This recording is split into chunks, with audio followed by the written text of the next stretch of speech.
الجولة الثالثة. ازيكم يا جماعة عاملين ايه؟ الجولة رقم 3 من القاهرة لاسكندرية. احنا دلوقتي عند البوابات اللي هي في طريق الضبعة، أول طريق الضبعة، أول كارتة.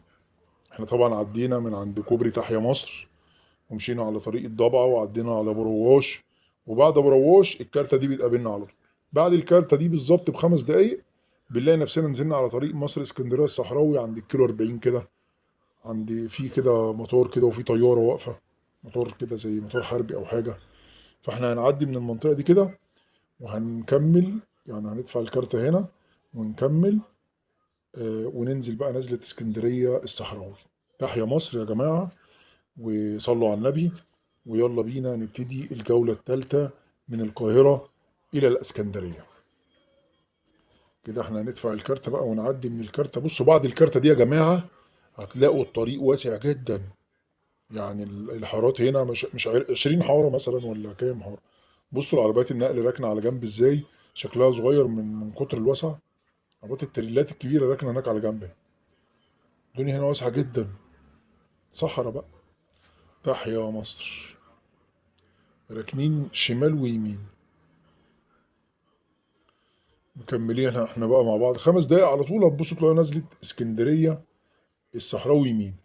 ولو كملنا على طول هنلاقي المنطقه بتاعت نزله الطريق اللي هو بتاع الاوساطي. يعني بعدها على طول برضو بدقيقتين او ب3 دقايق نزلة الطريق الاوسطي اللي هو بقى بيودي فين. بقى الطريق الاوسطي ده بيوديك مدينة 6 اكتوبر، وبيوديك طريق الصعيد الزراعي عند البدرشين، وبيوديك طريق الاوتوستراد، وبيوديك بقى فين العاصمة الإدارية. كل الكلام ده يعني انت من هنا كده 7 دقايق بالظبط هتوصل عند الأوسطي، تكمل بقى تروح كل حتة زي ما أنا قلت لك كده. وطبعا لو كملنا على طول في وشنا هنروح الضبعة ونروح مرسى مطروح، بس الكلام ده بقى في الصيف. كل سنه وانتم طيبين، نجرب الطريق ده لحد مرسى مطروح. فاحنا هننزل بقى النزله اللي هي بتاعت الصحراوي اللي هي بعد المنطقه العاليه اللي جايه هناك دي. طريق الضبعه دلوقتي ده يا جماعه، يعني الجوله دي الجوله الثالثه طريق الضبعه وطريق مصر اسكندريه الصحراوي ميكس. يعني احنا هننزل بقى ايه، نزل طريق مصر اسكندريه الصحراوي ونمشي شويه كده 10 دقايق. وبعد كده الجوله اللي بعد دي هتبقى بقى في دخلة العمرية، يعني في نص الطريق كده، في نص طريق مصر اسكندريه الصحراوي. ليه انا مش عايز اصور لكم بقى اسفلت كتير وصحراء كتير وكده، انا عايز اصور لكم الاماكن اللي هي ايه. يعني انا بعرفكم الطريق وبوريكم الطريق بعد التحديثات بقى والتجديدات وكده، وفي نفس الوقت مش هزهقكم 10 دقايق. بس هننقي المناطق اللي هي ايه لازم تتصور. يعني ايه دخلة العمرية، دخلة اسكندرية، قلب اسكندرية. احنا كده لسه خارجين من القاهرة، فانا لازم اصور المنطقة بتاعت الخروج من القاهرة.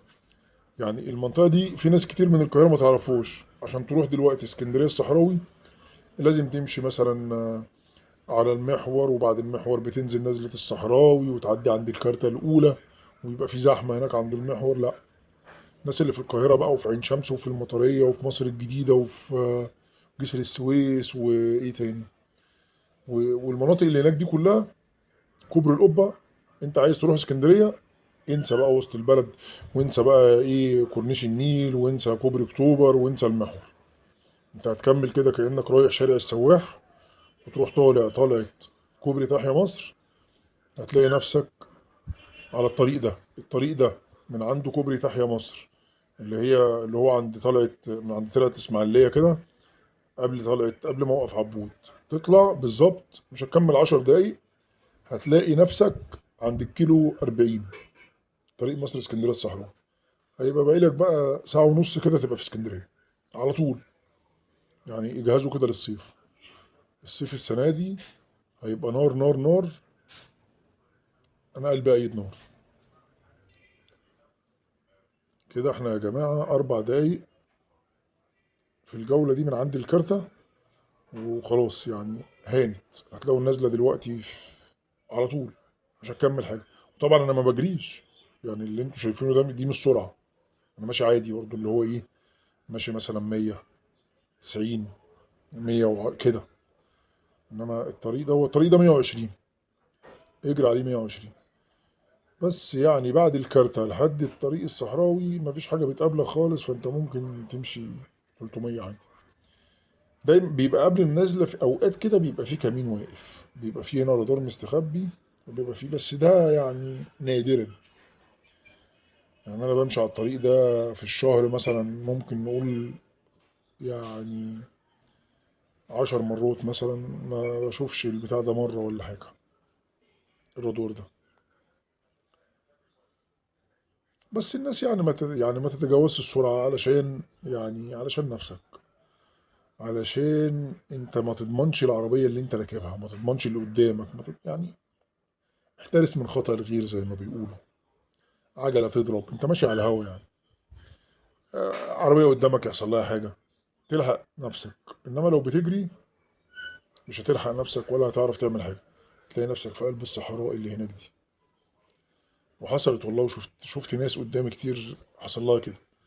يعني انا مرة ماشي كده، عربية قدامي اتقلبت وراحت نطة في الصحراء كده، نزلت طلعت الناس، بس الحمد لله ما حدش جرى له حاجة، تعورات بسيطة. كان راجل كبير ومعاه ست ومعاه بنتين، نزلت الصحراوي. بصوا يا جماعة، احنا 6 دقايق، 6 دقايق وانا ماشي بالراحة من عند الكارتة لنزلة الصحراء وكده. كده احنا خلصنا طريق الضبعة. المنزل ده هينزلني على طريق مصر اسكندرية الصحراء. عدينا بقى احنا الكارتة خلاص، الكارتة ورا خالص، الكارتة اللي هي الأولانية احنا خلاص. انت بقى هتدفع كارتة وانت داخل اسكندرية، البوابات بتاعت اسكندرية هتدفع فيها كارتة، لأن الطريق بتاع الضبعة غير الطريق بتاع الايه، بتاع الصحراء بتاع اسكندرية. ده طريق وده طريق، ده كارتة وده كارتة تانية خالص. كده احنا نزلنا طريق مصر اسكندرية الصحراء.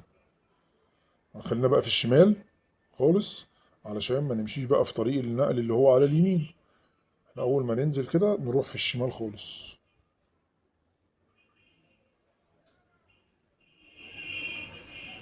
نمشي كده في الشمال خالص،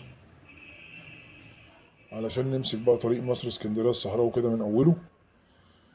ودي بقى زي ما قلت لكم يا جماعة، دي الجولة التالتة. في جولة رابعة وجولة خامسة وجولة سبعة أو جولة سبعة، في 7 جولات، هم كلهم 7 جولات. في بقى في قلب اسكندرية، وفي داخلة اسكندرية، وفي العمرية على طريق برضو مصر اسكندرية الصحراوي اللي احنا ماشيين عليه. الجولة اللي بعد دي هتبقى في منطقة العمرية. العمرية دي زي ايه، زي مركز كده او قرية او على الطريق، فيها خدمات للناس، فيها ناس كده عربوية، ناس جميلة. الناس اللي هم العربوية المصريين دول، الناس الجمال دول اللي هم بيلبسوا اللبس السيناوي ده، ناس جميلة. يعني أنا كذا مرة أبقى رايح وفي مطاعم هناك بننزل ناكل نشرب، في هناك كذا قهوة، أماكن حلوة يعني بننزل نستريح فيها وإحنا رايحين اسكندرية. فإحنا كده يا جماعة عملنا جولة جميلة. ما تنسوش بقى تعملوا لايك، شير، سبسكرايب. وده طريق مصر اسكندرية الصحراوي يا جماعة، في بدايته. وشايفين الطريق بقى جميل ازاي، واسع ازاي. ممكن بقى الناس اللي بتحب مصر تكتب تحيا مصر وتعمل لايك لو سمحتوا، علشان اللايك والكومنت اللي انتوا بتكتبوه ده بيخلي الفيديوهات تنتشر. وطبعا كل سنة وانتم طيبين، رمضان كريم، واحنا عايزين الفيديوهات تنتشر في شهر رمضان المبارك. كده احنا خلاص يعني احنا في نهاية الجولة. يعني هفصلها قدام شوية كده. عند ايه، عند ايه، وانا مكمل معاكم. هو الطريق صحراء اهوت، وطريق صحراوي وكل حاجة، مكمل معاكم علشان اكمل ال10 دقايق بس. فانا ممكن افصل عادي، خلاص كفاية عليكم كده، واستنوا بقى الجولة التانية. يلا يا جماعة، سلام. اوعى، اوعى، اوعى حد ينسى يعمل لايك، شير، سبسكرايب، بدل ما احط لكم العفريت تاني. اللي مش هيعمل لايك شير سبسكرايب هحط له العفريت في اخر الجولة، هيعفرته. واحنا في رمضان مش عايزين نأذي حد. ماشي يا جدعان، سلام.